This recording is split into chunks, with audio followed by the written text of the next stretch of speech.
Hello viewers, हम कर रहे हैं कक्षा 9वीं गणित की वार्षिक परीक्षा की तैयारी और इसमें हम कर रहे हैं ऑब्जेक्टिव क्वेश्चन, वैकल्पिक प्रश्न, मतलब एक एक नंबर के प्रश्नों की तैयारी कर रहे हैं। इसके 2 पार्ट पहले ही बन चुके हैं। यदि आपने नहीं देखे हों तो डिस्क्रिप्शन में लिंक में जाकर देख सकते हो या आई बटन में भी देख सकते हो, इसकी लिंक दे रखी है। आप उन्हें 1 या 2 बार देख लोगे, समझ लोगे तो आपको वह याद रहेंगे।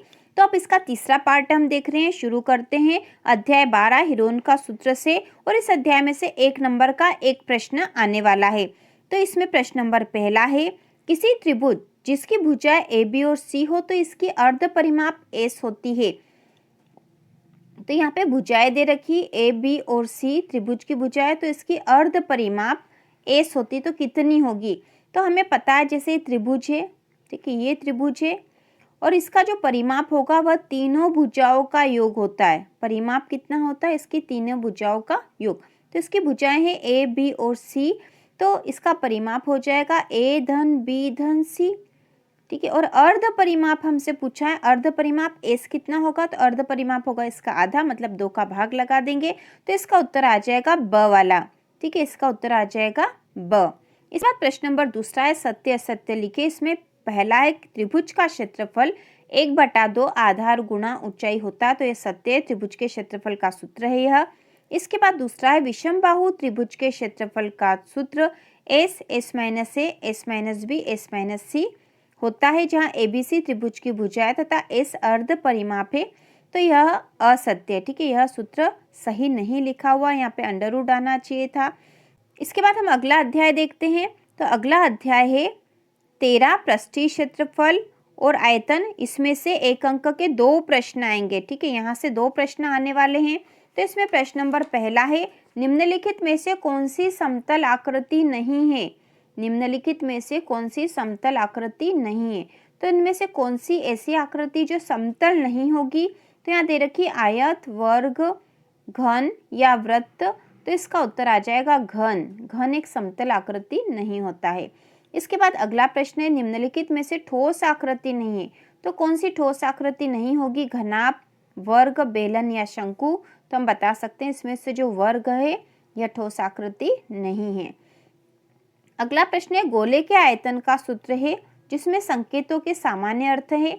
तो गोले के आयतन का सूत्र है 4/3 pi R cube, 4/3 pi R cube. इसके बाद अगला प्रश्न है, बेलन के कुल पृष्ठीय क्षेत्रफल का सूत्र। तो बेलन के कुल पृष्ठीय क्षेत्रफल का सूत्र है 2 पाई आर आर धन एच, 2 पाई आर आर धन एच है। इसके बाद अगला प्रश्न है, रिक्त स्थानों की पूर्ति कीजिए। इसमें पहला है, के पृष्ठीय क्षेत्रफल का सूत्र 2 एल बी धन बी एच धन एच एल, जहाँ संकेतों के सामान्य अर्थ है, तो यहाँ पे उत्तर आएगा घनाभ। यह घनाभ के पृष्ठीय क्षेत्रफल का सूत्र है, घनाभ के पृष्ठीय क्षेत्रफल का सूत्र है। इसके बाद अगला है, बेलन का पृष्ठीय क्षेत्रफल। तो बेलन का पृष्ठीय क्षेत्रफल होता है 2 पाई आर एच, बेलन का पृष्ठीय क्षेत्रफल होगा 2 पाई आर एच। इसके बाद तीसरा है, शंकु के का सूत्र है पाई आर एल। तो शंकु के पृष्ठीय क्षेत्रफल का यहाँ आ जाएगा पृष्ठीय क्षेत्रफल का सूत्र है पाई आर एल, पृष्ठीय क्षेत्रफल का है। इसके बाद चौथा है, अर्धगोले के कुल पृष्ठीय क्षेत्रफल बराबर। तो अर्धगोले के कुल पृष्ठीय क्षेत्रफल होते हैं 3 पाई आर वर्ग, ठीक है। इसके बाद अगला प्रश्न नंबर तीसरा है, एक शब्द या वाक्य में उत्तर दीजिए। इसमें पहला है, शंकु के आयतन ज्ञात करने हेतु सूत्र लिखिए। तो शंकु का आयतन ज्ञात करने का सूत्र है 1/3 पाई आर स्क्वायर एच। इसके बाद अगला है, एक शंकु की ऊंचाई एवं तिर्यक ऊंचाई क्रमशः 12 सेंटीमीटर 13 सेंटीमीटर है, तो इसके आधार की त्रिज्या क्या होगी। तो इसके आधार की त्रिज्या क्या होगी, तो वह होगी 5 सेंटीमीटर, ठीक है। इसको सूत्र में लिखकर हल कर लेंगे, इसका उत्तर आएगा 5 सेंटीमीटर। अगला है, शंकु के कुल पृष्ठीय क्षेत्रफल का सूत्र। तो शंकु के कुल पृष्ठीय क्षेत्रफल का सूत्र है पाई आर आर धन एल, पाई आर आर धन एल। अगला है, 3 सेंटीमीटर त्रिज्या वाले गोले का आयतन क्या होगा। तो इसका आयतन होगा 36 पाई घन सेंटीमीटर, 36 पाई घन सेंटीमीटर आएगा इसका उत्तर। इसके बाद है, बेलन के आयतन ज्ञात करने का सूत्र लिखिए। तो बेलन का आयतन ज्ञात करने का सूत्र है पाई आर स्क्वायर एच। इसके बाद अगला प्रश्न है सत्य असत्य बताइए। तो पहला है बेलन के कुल पृष्ठीय क्षेत्रफल इसके पृष्ठीय क्षेत्रफल से कम होता है, तो यह असत्य है। अगला है अर्धगोले का आयतन 2/3 पाई आर क्यूब, जहां आर गोले की त्रिज्या है, तो यह सत्य है। तीसरा है अर्धगोले के पृष्ठीय क्षेत्रफल और संपूर्ण पृष्ठीय क्षेत्रफल में अनुपात 2:3 होता है, तो यह सत्य है। और अगला है घन का संपूर्ण पृष्ठ 6a³ होता है, ए जहाँ घन की एक भुजा है, तो यह असत्य है। इसके बाद हम अगला अध्याय देखेंगे। तो अगला अध्याय है 14। अगला अध्याय है 14 अध्याय सांख्यिकी। इसमें से भी 2 नंबर के ऑब्जेक्टिव क्वेश्चन आएंगे, ठीक है, 2 नंबर के आएंगे यहाँ से भी। इसमें पहला प्रश्न है संख्या 2, 4, 6, 8, 10 का माध्य है। तो यहाँ पर हमें माध्य का सूत्र निकाल के लिखना पड़ेगा। जैसे यहाँ पे माध्य बराबर क्या हो जाएगा, इन सब का योग बटे कुल संख्याएं जो हैं, जैसे 2, 4 यहाँ पर हम कर देंगे 2 धन 4 धन 6 धन 8 धन 10 बटा कुल कितनी 1 2 3 4 5, तो यहाँ हो जाएगा 5। तो बराबर इनको जोड़ देंगे, 2 और 4 6 और 6 12 और 8 20 और 10 30 बटा 5, 5 छंग 30, तो माध्य बराबर हो जाएगा 6। माध्य कितना आ जाएगा यहाँ पर 6, तो इसका उत्तर होगा 6। ठीक है, इस प्रकार सूत्र में रखकर आप हल कर सकते हो। इसके बाद ये आंकड़ों 9, 1, 7, 3, 5 का माध्यक होगा। तो यहाँ हमें माध्यक निकालना है। तो माध्यक निकालने के हम सवाल कर चुके हैं इस अध्याय के। यदि आपने नहीं देखे हो तो चैनल की प्लेलिस्ट में आप देख लो, कक्षा 9वीं की प्रश्न बैंक के सॉल्यूशन में, उसमें आपको सारे सवाल मिल जाएंगे। आप इनके एक एक उदाहरण कर लोगे तो आपको सूत्र भी याद हो जाएगा और उन्हें हल करने का तरीका भी आ जाएगा।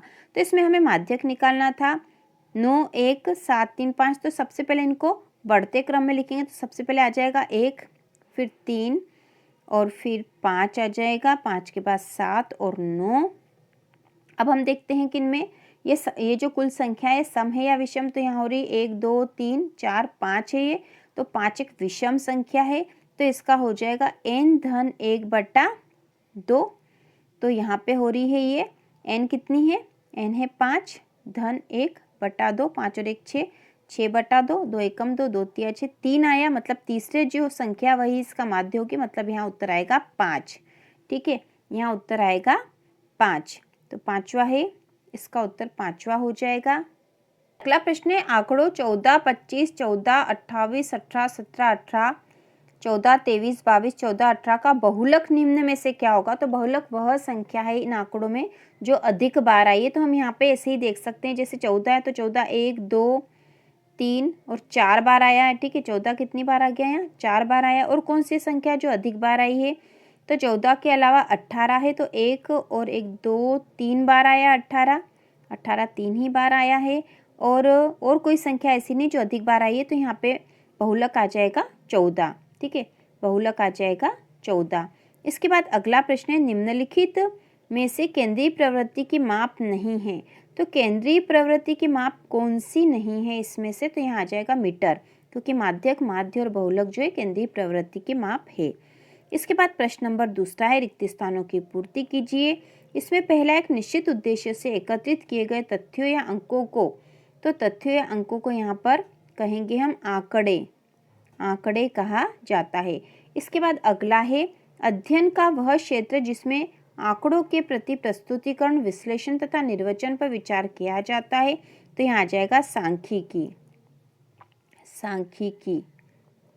इसके बाद अगला प्रश्न है सत्य असत्य लिखिए। इसमें पहला है अधिकतम बारंबारता वाले प्रेक्षण को बहुलक कहा जाता है, तो यह सत्य है। और दूसरा है माध्यक दिए गए प्रेक्षणों में वह मान होता है जो इसे ठीक ठीक 2 भागों में विभक्त कर देता है।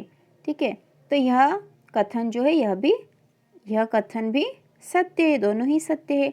इसके बाद प्रश्न नंबर चौथा है एक शब्द या वाक्य में उत्तर दीजिए। तो इसमें पहला प्रेक्षणों का माध्य ज्ञात करने के लिए सूत्र लिखिए। तो प्रेक्षणों का माध्य ज्ञात करने का सूत्र है सभी प्रेक्षणों का योग, सभी प्रेक्षणों का योग बटे प्रेक्षणों की संख्या, प्रेक्षणों की संख्या। ठीक है, इसके बाद अगला है, जब प्रेक्षणों की संख्या n विषम होती है तब प्रेक्षणों को आरोही अवरोही क्रम में व्यवस्थित करने पर माध्यक कौन से प्रेक्षण का मान होता है? तो कौन से प्रेक्षण का मान होता है? n/2 धन 1वां प्रेक्षण। ठीक है, जैसे हमने ऊपर सवाल में करा था तो उसमें हमने निकाल लिया था, इसी सूत्र को रख के करा था हमने इसको। तो इस प्रकार हमने यह अध्याय भी पूरा कर लिया। अब हम अगला अध्याय देखेंगे, अध्याय 15। और इस अध्याय के जो प्रश्न हैं वो हमने कर लिए हैं। यदि आपको नहीं पता है आप चैनल पर देख सकते हो और उनको आसानी से हल कर सकते हो, आसानी से समझ सकते हो।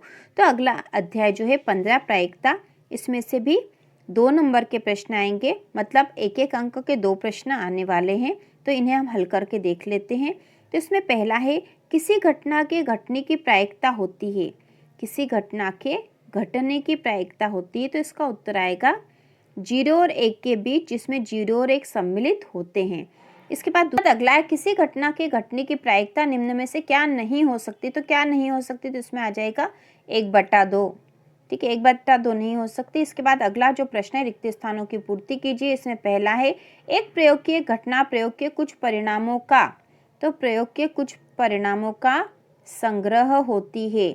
इसके बाद अगला है, किसी घटना के घटित होने की प्रायिकता का अधिकतम मान, तो अधिकतम मान 1 होता है, 1 होता। अगला है, एक क्रिया है जिसमें एक या अधिक परिणाम प्राप्त होते हैं। तो यहाँ आ जाएगा अभिप्रयोग। ठीक है, यहाँ आ जाएगा अभिप्रयोग, एक क्रिया है अभिप्रयोग।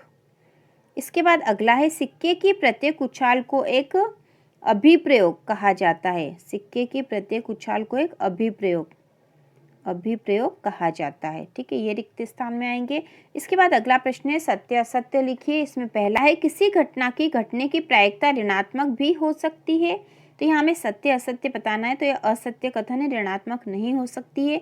और अगला है, किसी घटना के घटने की प्रायिकता 1 से अधिक हो सकती है। तो यह सत्य हो सकती है।